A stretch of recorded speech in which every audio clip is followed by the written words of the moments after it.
দেখো, যখন তোমার মেকআপ করা হয় তখন তুমি ভোরে ভোরে মেকআপ করে নাও, কিন্তু যখন রিমুভ করার বাড়ি আসে তখন তুমি ওটাকে ভালো করে রিমুভ করো না, তার জন্য তোমার মুখে এত পিম্পল হয়ে যায়। ওয়াইপস দিয়ে ভালো করে মুখটাকে ক্লিন করে নেবে, যতটা পারবে ক্লিন করে নেবে। আমি তো চেষ্টা করি অনেকটা বেশি ক্লিন করে নেওয়ার। কি বাজে অবস্থায় করি। তারপর একটা ভালো স্ক্রাব নিয়ে পর ভালো করে ওটাকে ম্যাসাজ করতে হবে। প্রথমে তোমরা শুকনো হাতে ম্যাসাজ করবে যাতে ভালোভাবে ক্রিমি টাইপের হয়ে যায়। হালকা হাতে জল নিয়ে পরে ভালোভাবে আবার ম্যাসাজ করবে।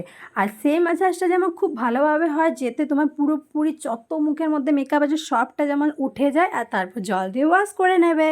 করে মুখটা ক্লিন করে নেওয়ার পর 2 থেকে 3 মিনিটের মতন দাঁড়িয়ে যাবে, ফেসটাকে একটু রিল্যাক্স ফিল করাবে। তারপর একটা ভালো সিরাম ইউজ করবে। সিরামটা অয়েল কন্ট্রোল করে, তার সাথে তোমার যে পোর্শনগুলো আছে সেগুলোকে ঠিক করার চেষ্টা করে। আর যত তোমার ব্ল্যাক হেডস আছে সেগুলোকেও রিমুভ করার চেষ্টা করে। আর তার সাথে তোমার যদি ব্ল্যাক ব্ল্যাক দাগ থাকে সেটাকেও রিমুভ করে। আমি ইউজ করছি অ্যাপেলো ময়শ্চারাইজার, যেটা কিন্তু দারুণ। ড্রাই স্কিনের জন্য তো পারফেক্ট আমার কম্বিনেশন স্কিন, তাও আমি ইউজ করি কারণ আমার অতটা প্রবলেম হয় না আর খুব গ্লোই স্কিন করে। এই পাচ্ছ স্কিনটা কতটা গ্লো করছে, কত ইজি স্টেপ তোমাদেরকে দেখিয়ে দিলাম। তো ভিডিও ভালো লাগলে লাইক করো, কমেন্ট করো।